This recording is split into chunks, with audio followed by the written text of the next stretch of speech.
우리는 세상 살아가는 동안 수도 없이 많은 시련을 겪게 됩니다. 그럴 때면 신앙생활하는 성도들 가운데서도 이런 한탄을 할 때가 있죠.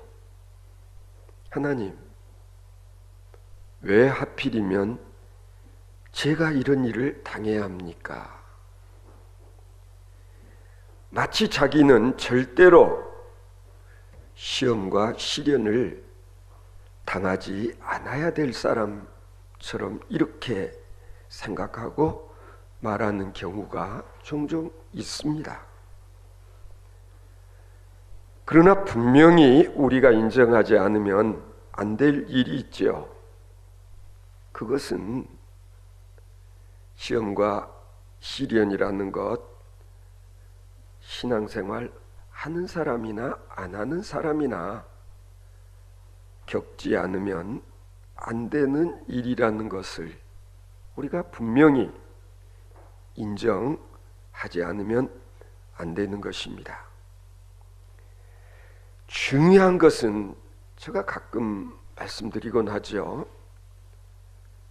세상 사람들이 시험과 시련을 당했을 때와 그리고 우리 소위 신앙생활 하는 사람들의 차이가 있다면 그 주어진 시험과 시련의 의미를 달리 이해하고 그리고 받아들이고 삶을 살아간다는 점이 다르다는 것입니다.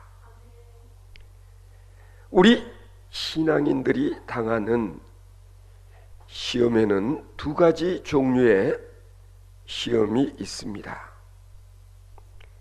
때로는 하나님께서 우리를 시험하실 때가 있고 또 때로는 사탄이 우리를 시험하는 그런 경우도 있다는 것입니다. 하나님이 우리를 시험하실 때는 우리를 괴롭히게 하기 위해서 아니면은 힘들게 하기 위해서가 아니라 우리를 신앙적으로 연단시키시기를 원하는 그런 연단의 과정으로 우리를 시험당하게 하시고 따라서 하나님이 우리를 시험하시는 목적과 과정, 그 결과가 선한 것이라는 사실을 우리가 분명히 알아야 됩니다. 그러나 사탄이 우리를 시험할 때는 그렇지 않습니다. 우리를 괴롭게 하고 그리고 그 시험의 내용도 과정도 결과도 악한 것이기에 때로 우리는 그 시험으로 말미암아 정말 시험에 들고 때로는 절망하게 되어지는 그런 일들이 종종 있는 것입니다. 그래서 바울사도는 분명히 말씀합니다. 하나님께서는 절대로 우리가 감당하지 못할 시련은 주시지 않는다고 말입니다. 그래서 오늘 본문 12절을 보시면은요, 시험을 참는 자는 복이 있나니 그랬습니다. 하나님께서 우리에게 주시는 시험은 능히 참고 이겨낼 수 있는 시험을 겪게 하시기 때문에 우리는 이 시험을 참고 이겨낼 수 있는 자가 되어야 한다, 그런 뜻입니다. 아니, 하나님이 나에게 주시는 이 시험을 참고 이겨내는 자는 복이 있다고 그렇게 바울 사도가 말씀하시지 않습니까? 대체적으로 보면은요, 성경을 통해서 알 수 있는 것은 하나님께서 우리에게 연단의 과정으로서 주시는 이 시험을 잘 참고 이겨내는 자에게는 하나님께서 약속하신 생명의 면류관을 얻게 된다고 오늘 본문을 통해서 바울 사도께서 말씀하십니다. 구약에도 그런 경우가 있지 않았습니까? 하나님께서 아브라함에게 너는 너의 고향과 친척과 아버지의 집을 떠나 내가 네게 보여줄 땅으로 가라, 그렇게 말씀하셨습니다. 자, 어느 날 뜬금없이 하나님께서 아브라함에게 아비, 본토, 친척 모든 것 다 버려두고 미지의 곳으로 떠나라고 그렇게 지시하셨을 때에 여러분 한번 입장 바꿔놓고 생각해 보세요. 나에게 어느 날 하나님께서 그런 명령을 하셨다면 나는 아브라함처럼 알았습니다, 그렇게 순종할 수 있었을까? 이거 보통 시험이 아닙니다. 그러나 아브라함은 하나님의 그 말씀에 순종했습니다. 또한 아브라함은 100세 되던 해에 낳은 아들 이삭을 번제로 드리라는 하나님의 지시를 받게 됩니다. 여러분, 번제라는 거 이게 뭐냐면요, 짐승의 포를 떠서 짐승을 죽여가지고 그리고 그 살을 회감 만들듯 포를 떠서 이걸 태워 바치는 제사, 이게 번제예요. 그런데 100세 돼서 얻은 아들을 번제로 드려라, 한마디로 아들을 죽여 포를 떠서 태워서 하나님께 제사를 드려라 라는 지시 명령을 아브라함이 받게 되었을 때, 여러분 또 한번 입장 바꿔서 한번 생각해 보십시오. 내가 아브라함이었다면 어떻게 했을까? 보통 큰 시험이 아니었습니다만 창세기 22장 1절에 보면은요, 아브라함은 그와 같은 하나님의 지시, 하나님의 명령에 순종했다는 것 아닙니까? 여기서 우리가 분명히 알 수 있는 것은 하나님의 우리를 향한 시험에는 그 시험을 이기고 났을 때에 분명히 하나님의 또 다른 약속, 구체적으로 말씀드리면 축복의 약속이 있다는 것을 성경은 우리에게 가르쳐주고 있습니다. 아브라함에 대한 이 첫 번째 시험은 순종을 하면 그 다음에 이런 약속이 주어집니다. 내가 너로 큰 민족을 이루고 내게 복을 주어 내 이름을 창대케 하리니 너는 복이 될지라. 저는 이전 번역이 더 좋아요. 이전 개역성경에 보면은 너는 복의 근원이 되리라. 근원이 뭡니까? 뿌리가 된다는 거 아닙니까?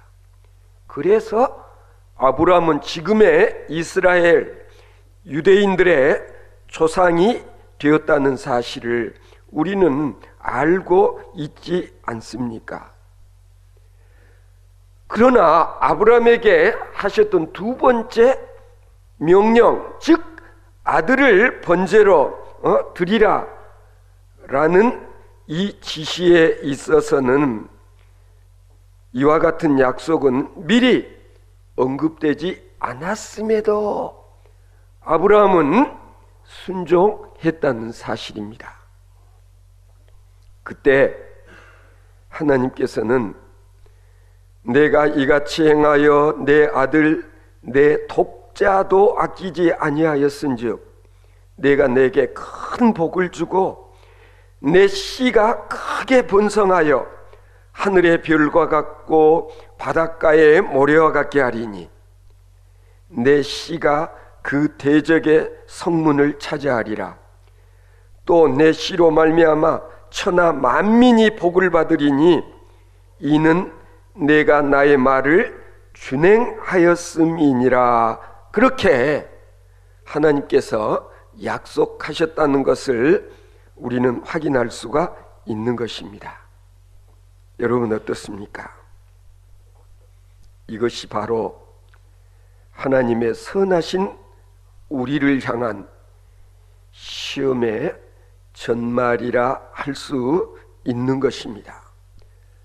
아브라함에게 하셨던 이와 같은 축복의 언약은 마찬가지로 오늘도 우리가 겪는 이런저런 시험과 시련들을 참고 이겨내고 했을 때에 하나님께서 똑같이 우리에게 주실 약속의 말씀인 줄로 믿으시기 바랍니다. 성도 여러분, 이런 시험은 우리 앞에 얼마든지 있을 수 있는 것입니다. 문제는 이런 시험을 당했을 때 참고 이겨내는 자가 복이 있다는 말씀입니다. 꽤 오래전에 이런 간증을 제가 책에서 읽어본 적이 있어요. 나에게는 자녀가 둘이 있다. 26개월 된 나의 큰아들은 백혈병으로 고생하다가 약 20일 전에 천국으로 갔고, 둘째 된 아이는 태중에서 7개월째 자라고 있다. 둘 다 무척 보고 싶지만 26개월 동안 키운 정과 언제 다시 만날지 확실치 아니함으로 해서 큰아이가 훨씬 더 보고 싶다. 그리고 이 둘 다 엄마에게는 엄청난 효자다. 큰아이는 주님을 멀리하고 탕자처럼 방황했던 내 죄를 회개하도록 하기 위해 희생양이 되신 예수님처럼 어린 나이에 백혈병으로 차마 눈뜨고 볼 수 없는 뼈를 깎는 치료의 고통을 겪고는 아버지의 품으로 먼저 돌아갔다. 사랑하는 아들의 그 큰 고난과 희생은 내 삶의 모습을 변화시켰으며 희미했던 천국의 소망을 확실하게 해주었다. 또한 태중의 아이는 아들과의 이별로 고통스러워하는 엄마에게 또 다른 위로와 힘이 되고 있다. 인간적인 눈으로 보면 단지 아들을 잃은 가혹한 시련뿐인 것 같지만 이 모든 것이 다 우리 가족을 위한 것임을 믿는다. 우선은 잃은 것 같지만 이 시련을 통하여 우리를 변화시키시고 둘째 아이에게는 더 좋은 것으로 채워주시며 모든 것을 합력하여 선을 이루시는 좋으신 하나님이심을 믿고 이 고통까지도 감사드린다. 언젠가는 천국에서 만날 아들의 희생이 헛되지 않도록 주의 일에 최선을 다할 것을 결심한다. 적어도 이 여인에게 주어진 이런 시련은 시련이 아니라 자신이 하나님께 좀 더 가까이 나갈 수 있는 계기가 되었고, 그리고 자신의 소견으로서는 도저히 이해할 수 없는 또 다른 차원의 하나님의 섭리가 있을 것이고, 마침내는 하나님을 사랑하는 자 그 뜻대로 부르심을 입은 자들에게 약속하신 바대로 모든 일들이 합력하여 선을 이루게 될 것임을 믿는다고 고백하는 이 여자의 간증, 여러분 어떻습니까? 내가 이런 일을 당했다면 나도 이와 같은 간증을 할 수 있을까? 참 대단한 믿음의 소유자라는 생각이 들었습니다. 100세 되던 때에 얻었던 아들을 온전히 하나님의 명령대로 지시대로 번제 드리려고 했던 아브라함에게 주셨던 엄청난 축복을 이 자리에 있는 여러분들도 다 누릴 수 있게 될 줄로 믿습니다. 성도 여러분, 그러나 우리가 여기서 먼저 분명히 하나 짚고 넘어갈 일이 있습니다. 그건 뭐냐면요, 우리는 고통만이 시험과 시련이다 라고 생각하는 경향이 있습니다. 가령 병들게 되면 시험당하고 있다고 생각하고, 건강하면 축복이라고 생각하지 않습니까? 무슨 일에 실패하면 시험이라고 생각하고, 성공을 하면 축복이라고 생각하지는 않습니까? 내가 물건을 도둑질 당하면 시험이라고 생각하고, 누군가가 내게 선물을 주면은 시험이라고 여기지를 않는 것, 사실은 이게 시험에 대한 잘못된 이해다, 그런 얘기입니다. 뭐냐면 매사를 자기 중심적으로만 생각하는 그런 경향이 있다는 것입니다. 내 정욕과 욕망의 기준에서 내 욕심대로 무슨 일이 되어지면 축복이라고 생각하고, 그리고 내 생각대로 되지 않으면 시험이라고 생각하는 이것이 옳은 것인가? 그런 질문을 해보지 않으면 안 될 것 같습니다. 우리 신앙인들은 항상 기준을 어디다 두어야 되는가? 내가 아닌 하나님 중심에서, 하나님 입장에서 생각해 봐야 된다는 것입니다.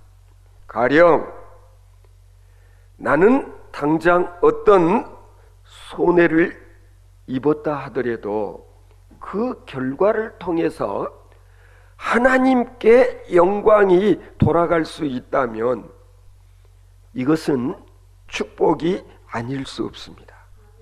반대로 내게는 유익이 되었지만 결과적으로 하나님께 영광을 돌리는 일이 되지를 못했다면 이건 우리 신앙인으로서 바람직한 일이 아니라는 그런 얘기인 것입니다.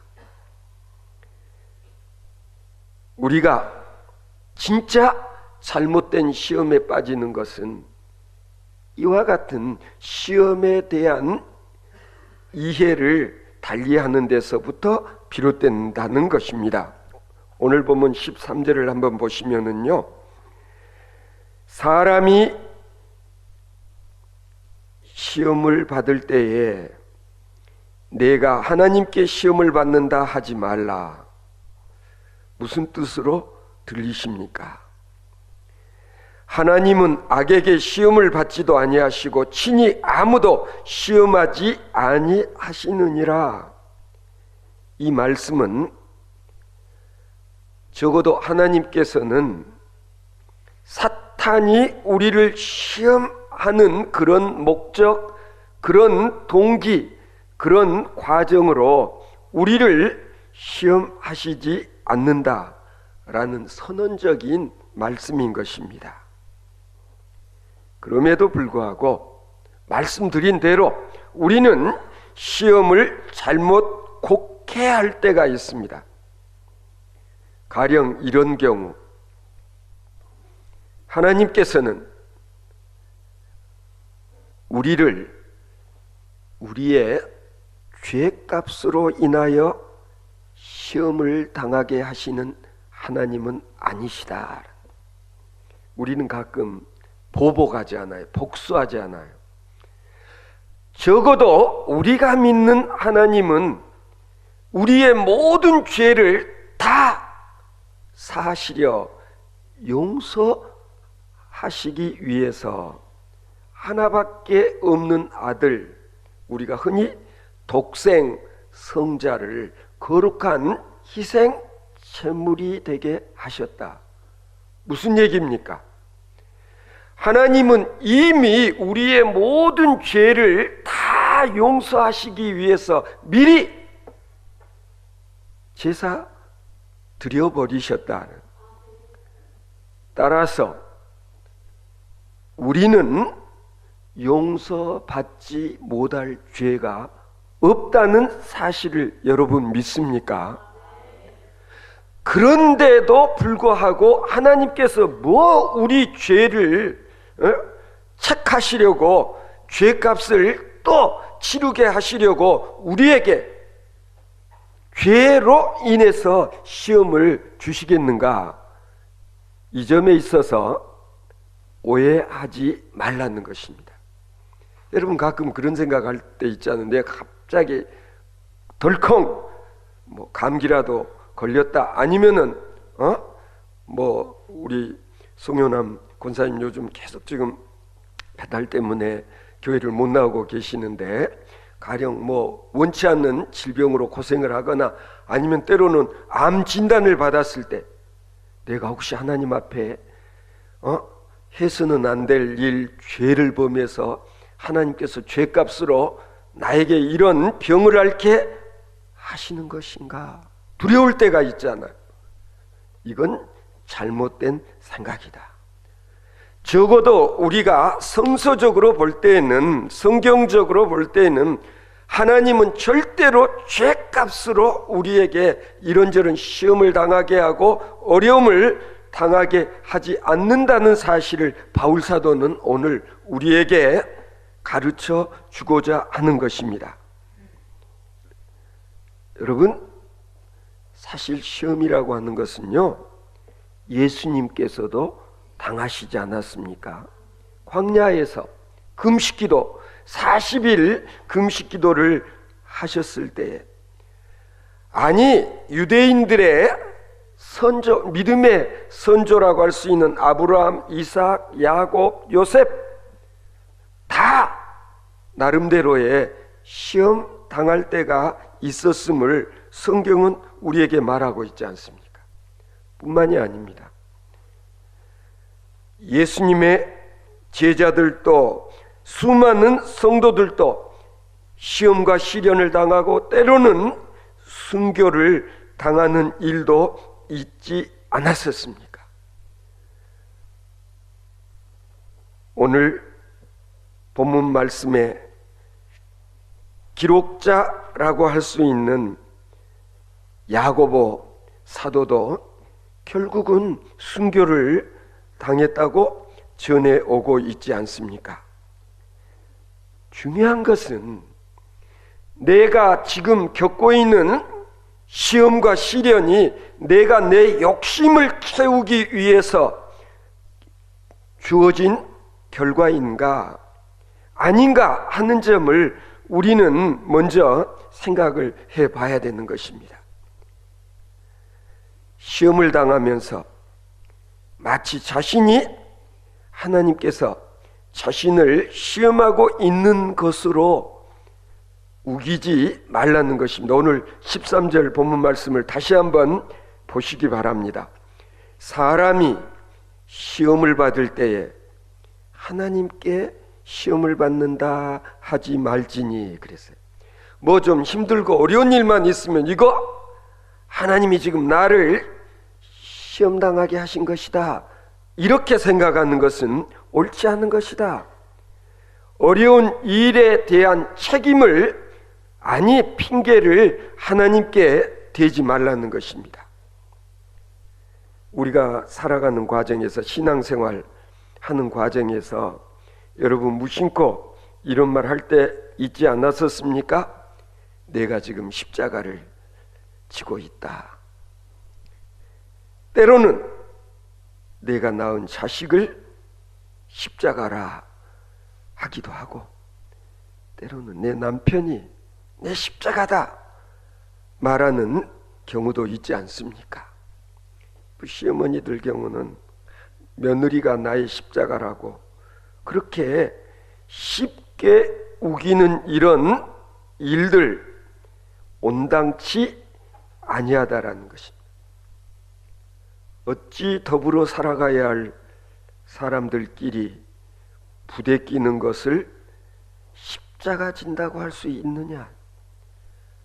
아니, 더불어 살아가지 않으면 안 되는 내 가족을 십자가라고 그렇게 말하는 것은, 예수님이 지셨던 십자가를 사실은 너무 값싼 그런 십자가로 전락하게 만드는 것이고, 그리고 주님을 모독하는 일이라고 여러분 생각하시지 않습니까?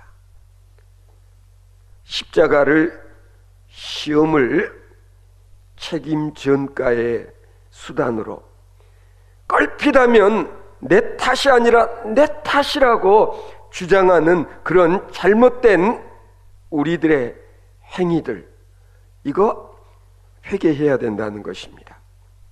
문제는 뭐냐? 욕심이라는 거죠. 오늘 14절 말씀을 한번 다시 보시면은, 오직 각 사람이 시험을 받는 것은 자기 욕심에 끌려 미혹됨이니 그랬습니다.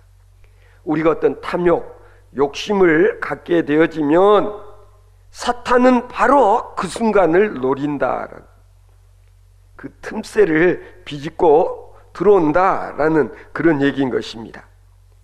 내 자신의 정욕과 욕심, 그리고 허영심, 마땅히 버려야 할 명예욕, 때로는 교만, 아니면 거짓과 위선, 실은 이런 것들 때문에 겪지 않아도 좋을 시험을 당하는 경우가 좀 많았었느냐. 그래서 바울 사도, 오늘 이 야고보 사도는 분명히 말씀하고 있습니다. 욕심이 잉태한 즉 죄를 낳고, 죄가 장성한 즉 사망을 낳느니라.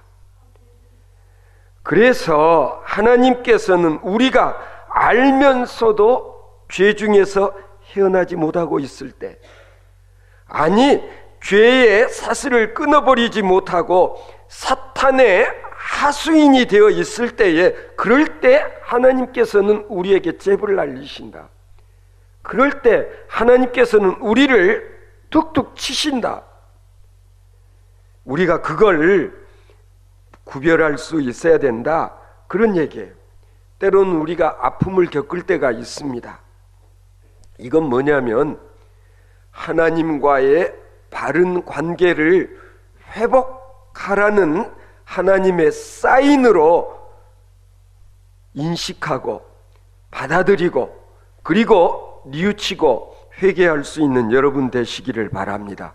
하나님이 우리를 툭툭 치실 때가 언제냐? 이럴 때라는 거예요.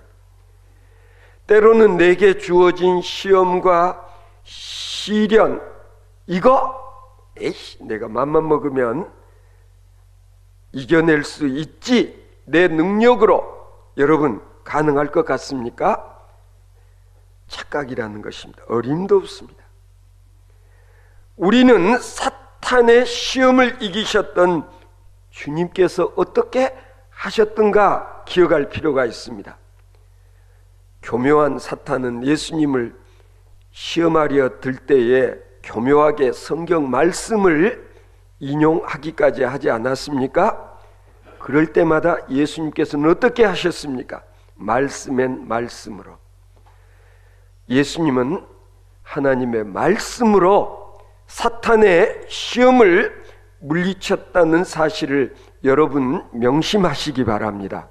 우리가 말씀으로 무장하지 않으면 안 된다. 아니, 하나님의 능력을 내가 덧입게 되어질 때, 아니면은 성령님의 역사하심을 통해서 내가 지금 당하고 있는 많은 시험과 시련을 극복하고 이겨낼 수 있는 하나님의 사람들 되어질 수 있기를 바랍니다.